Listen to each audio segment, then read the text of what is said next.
So, this is part 3. And, this is more like a memorial than it is like a review at this point. Okay. So, just because I have to, it's something that I noticed the more and more I've been thinking about this. I have to list off some names here. Black Panther, Wanda Maximoff, Vision. In the list of people that disappear. Well, we haven't gotten to that yet. We're just talking about... because he like we said last video, he snaps his fucking fingers, man. And half the universe goes as he escapes with that semi-fatal chest wound. So, yeah, we lose Wanda. It's only like the third semi-fatal chest wound any Thanos would have taken. Well, we lose Wanda. But hold on, specific characters on that list caught my attention though. Because he said he was, like he said early in the movie, it's not, nobody's picked for a reason, everybody's picked at random when he kills them. Yeah, it's all fairness. But then the people that disappear at the end of the movie, when he says it's after he snaps his fingers, that are supposed to be all picked in fairness, are Wanda Maximoff, who tried to stop him from taking the Infinity Gauntlet. Black Panther, who did a pretty good job beating the shit out of Thanos before Thanos laid the ass whooping on him because he had an Infinity Bucky Gauntlet. Barnes, because he's the most important person in the world to Captain America. Groot, who because of him had, his closeness to Peter Quill, and the fact that he has a weapon that he can use against, he made it possible for there to be a weapon used against him. Yeah, it does not seem like the people that disappear were, Spider-Man, who just spent like 5.5 minutes whooping his ass, teleport kicking Thanos enough to piss him off. Stephen Strange, who spends half of the movie defying him. There are some Drax and Mantis. Drax and Mantis, yeah. Who also most actively defied him. Quill goes. Peter Quill goes. Basically, Spider-Man goes. Basically, everybody.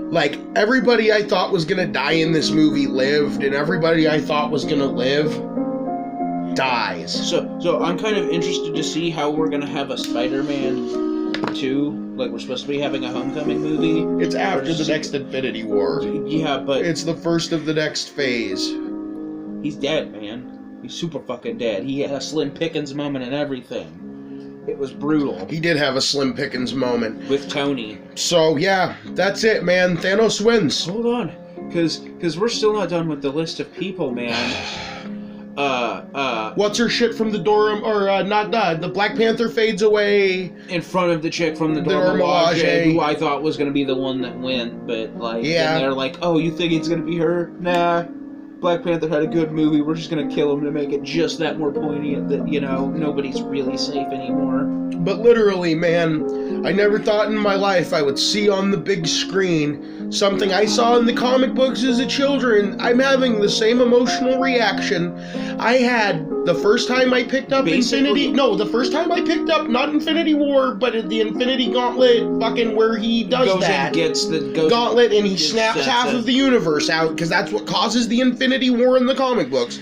But I had the same emotional reaction to that scene on panel that I did on screen. It broke my heart. And I am legitimately, as a fan of these characters, devastated. I think one of the worst parts is in there's the not best even, ways. They don't even just. It's not like everybody just falls over dead either. There's not even bodies left. They turn to dust. They just poof. They just turn to fucking dust. And that's not counting all the people that die. There are people that die. Vision is fucking dead. Which proves the point to me that Vision does in fact monitor his color. Because he kind of turns into the gray white version of him at the end when he's dead. It's nuts, man. It's nuts. But I feel like there's more the big Monkey King himself doesn't bite it, which I think is going to play into the next Black Panther movie and shit. M'Baku the Man-Ape, even though it's not politically correct to call him M'Baku the Man-Ape. I don't. Yeah, they're just calling him M'Baku now, right? Yeah, he's just M'Baku, which Whatever political correctness, I fucking get it.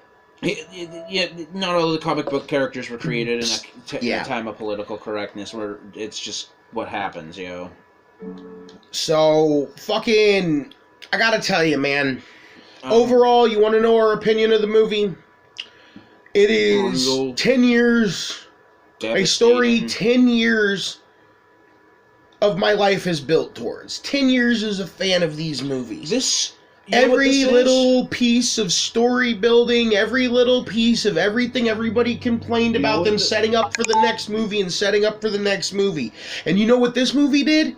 It didn't set up for the next movie. It made you feel like the next movie's not even going to be fucking relevant because Thanos wins. Yeah, he just kind of ended it all there.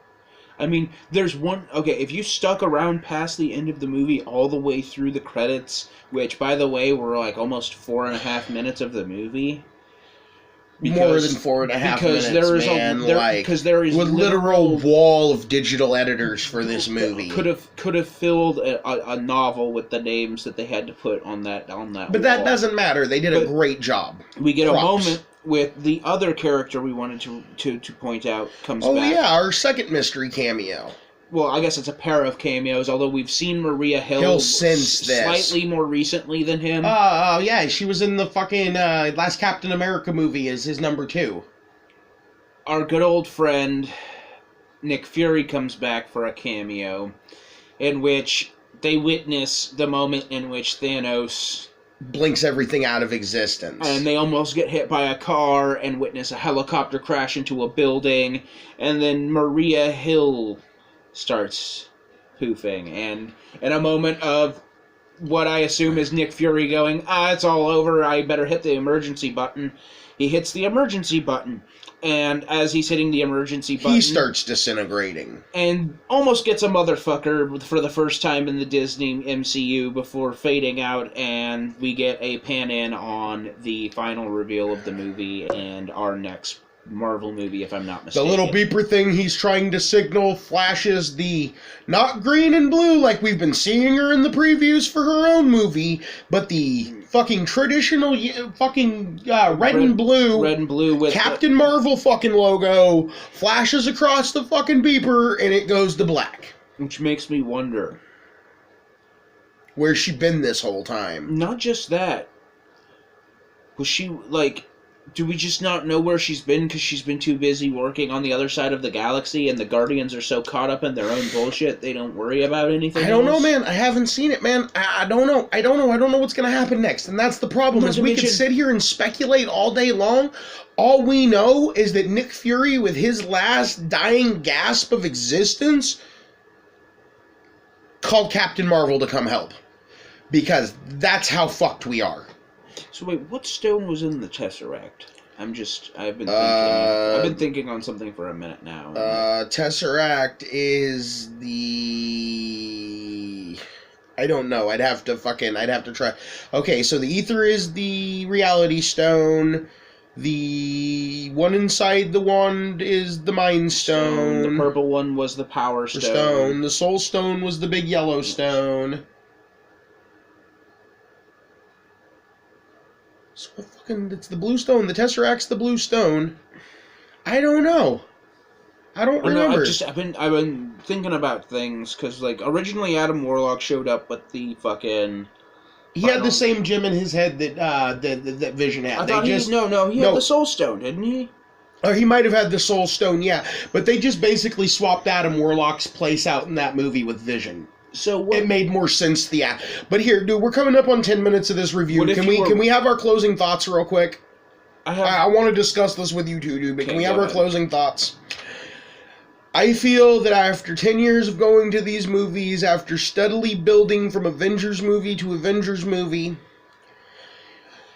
all of the fallout, all of the things that have happened, none of it fucking matters. I mean, it all matters. It's all fucking relevant, but none of it matters by the end of that movie.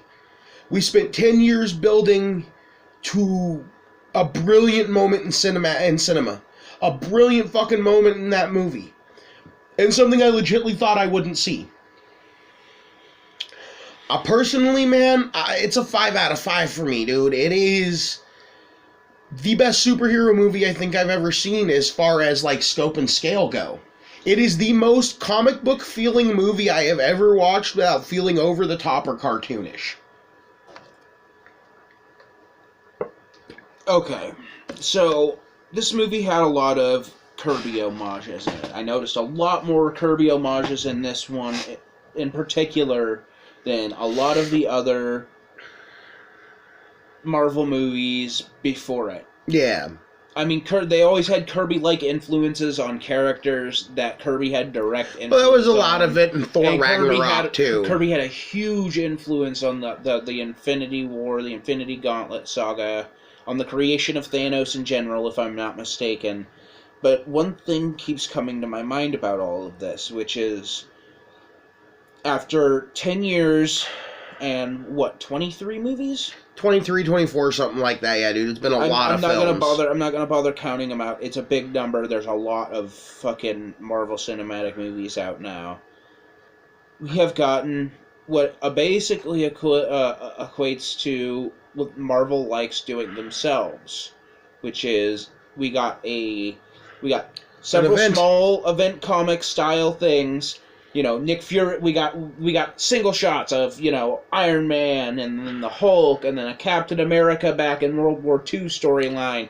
And then we got our first big one shot, which was, you know, Nick Fury's, or our first big collaborative come together style thing, which was Nick Fury's Bad Week, where all four of these four movies all happened at once in what was basically the first of the big, oh shit, things are going south kind of thing. Which culminated with the Avengers, if I'm not mistaken, did it not? Yeah, well, it's three things. It's Iron Man 2 happens, Thor happens, and the Incredible Hulk happened to Nick Fury all within a week. Yeah. Captain America is what you were thinking was the fourth one, but that happens in the 1940s. Well, and then they find Cap at the end of his movie, yeah. Yeah. And they have to, you know, accustom a man from the 19... But that's months. He's back almost a year before the Avengers thing happens. But anyway, so then we have our first actual collaborative crossover with the, you know, Avengers and shit. We got a bunch more sequel series to all the standalones like Ant-Man. Yeah. And after all this time, we have what feels like to me the first big actual event comic style moment in Marvel's cinematic universe. All of the Avengers moments, yeah, the Avengers, the Ultimates, all those teams, they're all badass and they all have their own big moments, but they're still just one comic. And then this feels like all of those individual comics coming together for this big final event comics style culmination where all of their storylines get wrapped up, and then the bad guy goes, okay, are we done? Is everybody done tying things up in night to sneak bows? Okay, fuck your bow. I'm done with all of you. I'm gonna go be a farmer now. So in closing, we fucking highly recommend this movie. Go see it in the theater. As always, I'm the Fat Bastard Clown, joined by my partner in crime, Mr. Screwloose, saying have a beep beep day and go watch a movie, motherfucker. Cannot wait for Captain Marvel.